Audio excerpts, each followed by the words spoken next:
রেমালের দাপটে তোলপাড় কলকাতা সহ দক্ষিণবঙ্গ এবং উপকূলের বিস্তীর্ণ এলাকা। এই দুর্যোগে রাজ্যে মৃত্যু হয়েছে দুজনের। রবিবার রাতে ঝড়ের সময় এন্টালির বিবির বাগানে একটি বাড়ির কার্নিশ ভেঙে মৃত্যু হয়েছে এক বৃদ্ধের।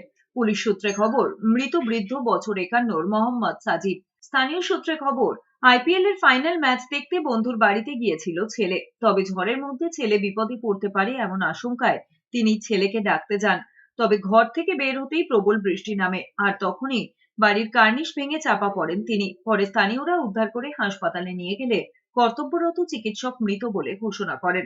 এদিকে ঘূর্ণিঝড় রেমাল কাড়ল আরো একটি প্রাণ। দক্ষিণ চব্বিশ পরগনার নামখানায় বাড়ির ওপর গাছ পড়ে মৃত্যু হয়েছে ৮০ বছরের রেণুকা মণ্ডলের। মৌসুমী দ্বীপের বাসিন্দা বৃদ্ধা সোমবার সকালে ঝড়ের সময় রান্নাঘরে বসে খাচ্ছিলেন। গাছ উপড়ে রান্নাঘরের চালে পড়ায় তিনি চাপা পড়েন। গুরুতর জখম অবস্থায় হাসপাতালে নিয়ে গেলে বৃদ্ধার মৃত্যু হয়। এদিকে ঘূর্ণিঝড় রেমালের দাপটে হুগলির ভদ্রেশ্বরে ভেঙে পড়ল বাড়ি। এক মহিলা আহত হয়েছেন। ব্যান্ডেলে জিটি রোডের ওপর গাছ উপড়ে পড়ায় যান চলাচল ব্যাহত হয়।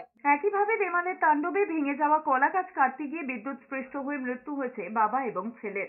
মর্মান্তিক এই ঘটনায় চাঞ্চল্য ছড়িয়েছে পূর্ব বর্ধমানের মেমারির কলা নবগ্রাম কোমরপাড়ায়। পুলিশ সূত্রে খবর, মৃতরা হলেন ফরেজ সিং এবং তরুণ সিং। অন্যদিকে নদিয়ার শান্তিপুরে মামার বাড়ি বেড়াতে গিয়ে মামার ছেলের সঙ্গে খেলা করতে গিয়ে ডুবে মৃত্যু হয়েছে ১৩ বছরের এক কিশোরের। ঘটনায় শোকের ছায়া নেমেছে এলাকায়। এদিকে দক্ষিণ চব্বিশ পরগনার মহেশপুরের নঙ্গিতে বিদ্যুৎস্পৃষ্ট হয়ে মৃত্যু হয়েছে এক মহিলার। মৃতার নাম তাপসী দাস। একইভাবে প্রবল দুর্যোগের মধ্যে হুকিং করা তারে বিদ্যুৎস্পৃষ্ট হয়ে মৃত্যুর ঘটনা ঘটেছে উত্তর চব্বিশ পরগনার পানিহাটিতে।